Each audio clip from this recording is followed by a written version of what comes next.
இந்த வீடியோவில் நாம் ஸ்பீடு, டைமு, டிஸ்டன்ஸ் இந்த மூணுக்கும் இருக்கக்கூடிய ரிலேஷன் பற்றி இருக்கக்கூடிய கணக்குகள் பார்க்க போகிறோம். ஃபஸ்ட்டு பார்த்தீங்க அப்படின்னு சொன்னீங்கன்னாக்கா, if the distance between the sun and the earth is 1.5 into 10 to the power 11 meter and the velocity of light is 3 into 10 to the power 8 meter per second, then the time taken by the a light ray to reach the earth from the sun is அப்படின்னு சொல்லியிருக்காங்க. இதுக்கு என்ன meaning பார்த்தோம்னாக்கா, சன்னுக்கும் எர்த்துக்கும் சூரியனுக்கும் பூமிக்கும் இடையில் இருக்கக்கூடிய தூரம் 1.5 10 பவர் 11 மீட்டர் அப்படின்னு கொடுத்துருக்காங்க. வெலாசிட்டி ஆஃப் லைட்டு கொடுத்துருக்காங்க 3 into 10 to the power 8 metre per செகண்ட்னு. அப்படி இருந்ததுன்னு சொன்னாக்கா, சூரியன்லேருந்து வரக்கூடிய சூரிய ஒளி பூமிக்கு வந்தடைகிறதுக்கு எவ்வளவு நேரமாகும் அப்படின்னு கேட்டிருக்கிறாங்க. டிஸ்டன்ஸ் கொடுத்துருக்குறாங்க. டிஸ்டன்ஸ் பார்த்தீங்க அப்படின்னாக்கா, டிஸ்டன்ஸ் ஈக்குவல் டு நமக்கு 1.5 into 1.5 into 10 to the power 11 metre.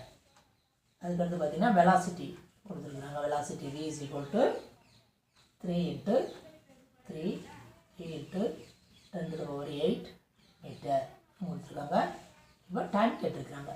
நமக்கு என்ன ஏற்கனவே தெரியும், ஸ்பீடு அல்லது வெலாசிட்டி, ஸ்பீடு அல்லது வெலாசிட்டி ஈக்குவல் டு ஸ்பீடுன்னு வச்சோம்னா டிஸ்டன்ஸ் பை டைம். இப்போ நமக்கு டைம் வேணும்னாக்கா, இந்த டைம் இங்கே வந்துருச்சு அப்படின்னு சொன்னாக்கா, அந்த ஸ்பீடு இங்கே கீழே போயிடுச்சுன்னா டிஸ்டன்ஸ் பை வெலாசிட்டி போட்டோம்னா நமக்கு டைம் கிடைச்சிடும்.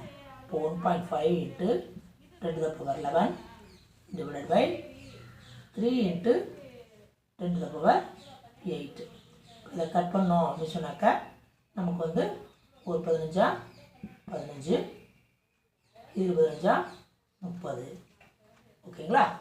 இப்போ அப்படி இருக்கும்போது பார்த்தா அப்படின்னு சொன்னாக்கா நமக்கு இந்த 10 to the power -8 மேலே போயிடும். 8 -8 மேலே போகும். 0.1 இருக்குது. அப்போ 0.1 into 10 to the power 3 divided by 2 இருக்கும்.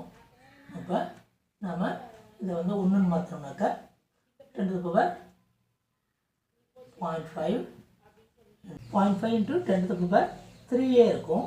அப்போ அப்படி இருக்கும் 500. நமக்கு பார்த்தீங்க அப்படின்னாக்கா இது வெலாசிட்டி மீட்டர் per செகண்ட் கொடுத்துருந்தாங்க. அப்போ ஆன்சர் செகண்ட்ஸில் வந்துடும்.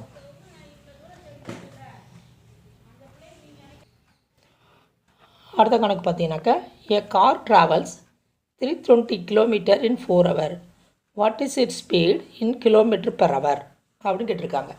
ஒரு கார் 320 கிலோமீட்டர் தூரத்தை 4 மணி நேரத்தில் அடைஞ்சதுன்னு சொன்னாக்கா அதனுடைய ஸ்பீடு என்ன, கிலோமீட்டர் per ஹவரில் என்ன அப்படின்னு கேட்டிருக்கிறாங்க.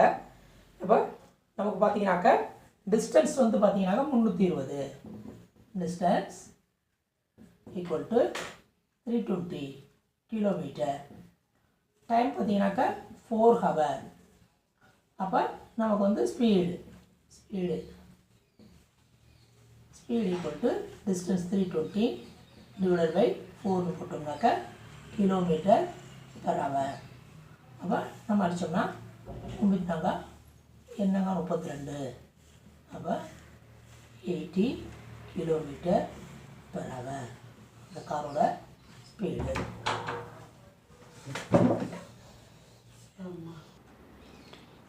இந்த கணக்கும் போன கணக்கு மாதிரியே தான். A cyclist covers 14 miles in 2 hours. Calculate his speed அப்படின்னு கேட்டிருக்கிறாங்க. அப்போ டிஸ்டன்ஸ் 14 mile, டைம் 2 hours. அப்படின்னாக்கா நமக்கு என்ன கிடைக்க போகுது, டிஸ்டன்ஸ் 14 mile. மைல்ன்றது உங்களுக்கு தூரத்தோட ஒரு யூனிட் தான். இப்போ அடுத்து பார்த்தோம்னு சொன்னாக்கா டைம் கொடுத்துருக்குறாங்க. டைம் பார்த்தீங்கன்னாக்கா 2 hours கொடுத்துருக்குறாங்க. அப்போ ஸ்பீடு கேட்டுருக்குறாங்க. அப்போ டிஸ்டன்ஸ் பை டைம் போட்டோம்னா நமக்கு ஸ்பீடு கிடச்சிடும். 14 divided by 2 அப்படின்னு போட்டோம்னாக்கா ஈக்குவல் டு 7. அங்கே மேலே மைல், இங்கே கீழே ஹவர் இருக்கும். அப்போ per hour.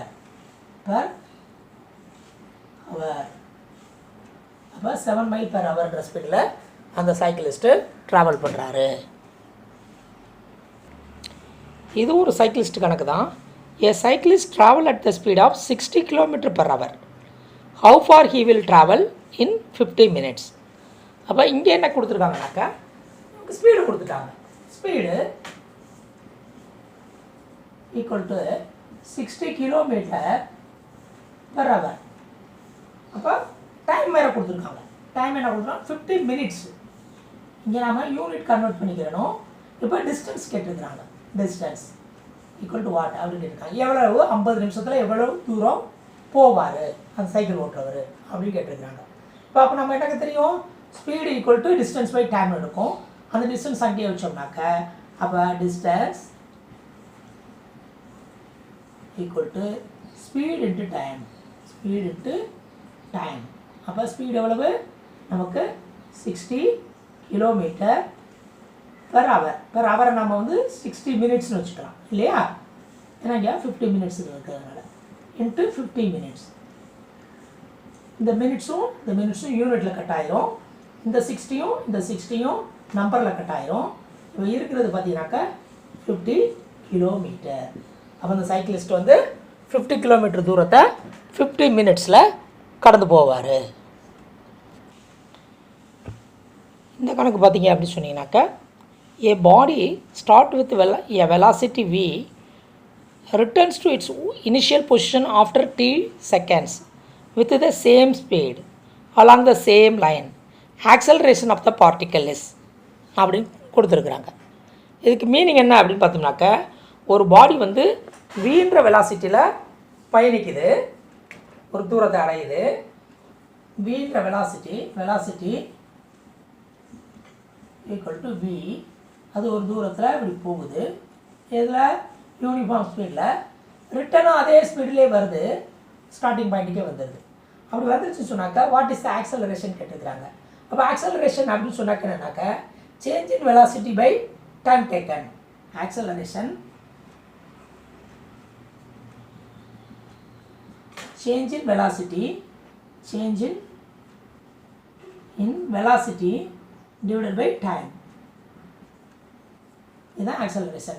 அப்போ சேஞ்சின் முதல்ல வந்து final velocity minus initial velocity. Final velocity எப்படி இருக்க போகுது? இப்போ வெலாசிட்டி வந்து உங்களுக்கு பார்த்தீங்க அப்படின்னு சொன்னீங்கன்னாக்கா உங்களுக்கு வந்து வெக்டார் ப்ராடக்ட், அதுக்கு வந்து ஒரு டைரக்ஷன் இருக்கும். இப்போ வீன்ற வெலாசிட்டியில் இங்கிட்டு போச்சுன்னு சொன்னாக்க ரிட்டர்ன் வரும்போது அது மைனஸ் வி. அப்போ ஃபைனல் வெலாசிட்டி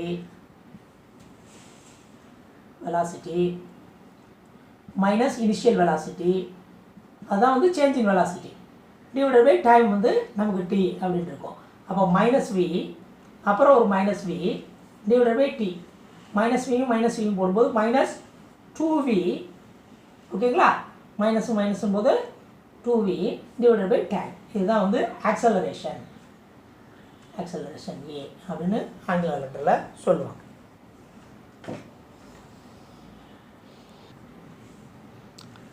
இது ஒரு டிஸ்பிளேஸ்மெண்ட் கணக்கு. A body complete one round of a circle of radius r in 20 seconds. The displacement of the body after 45 seconds அப்படின்னு சொல்லியிருக்காங்க. என்னென்னா ஒரு பாடி இருக்குது, அது ஒரு ரவுண்டை கம்ப்ளீட் பண்ணுறதுக்கு ஆர் ரேடியஸ் உள்ள ஒரு ரவுண்டை கம்ப்ளீட் பண்ணுறதுக்கு 20 செகண்ட்ஸ் ஆகுதான். இதுதான் அந்த ரவுண்ட் அப்படின்னு நம்ம வச்சுக்கிட்டோம்னாக்க இந்த ரேடியஸ் வந்து கேபிட்டல் ஆர் அப்படின்னு கொடுத்துருக்காங்க. ஆர் அப்படின்னு வச்சுக்கிட்டோம்னாக்க இந்த ஒரு ரவுண்டை கம்ப்ளீட் பண்ணி வரதுக்கு டைம் பார்த்தீங்கன்னாக்க 20 செகண்ட்ஸ். டைம் வந்து ஈக்குவல் டு 20 செகண்ட்ஸ். இப்போ 45 செகண்ட்ஸில் அப்போ எவ்வளோ ரவுண்ட் கம்ப்ளீட் பண்ணியிருக்கோம் நம்ம ஏற்கனவே பார்த்தோம்.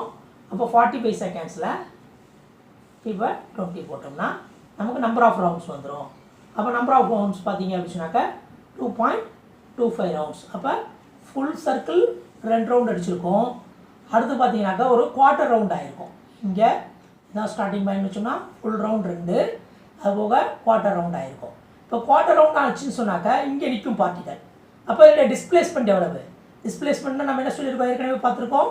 Straight line between starting and ending point. அப்போ இது ஒரு ஆர், இது ஒரு ஆர்னு சொன்னாக்க இது வந்து டயகனல் இல்லையா? அப்போ டயகனல் ஆஃப்லேயே உங்களுக்கு ஒரு ஸ்கொயர் மாதிரி இருக்குது இல்லையா? அப்படி வரைஞ்சோம்னா ஸ்கொயருடைய டயகனல் ஆகுது. அப்போ அது என்ன ஆகும்? √2 × r. அப்போ இதனுடைய டிஸ்பிளேஸ்மெண்ட்டு ஈக்குவல் டு டிஸ்பிளேஸ்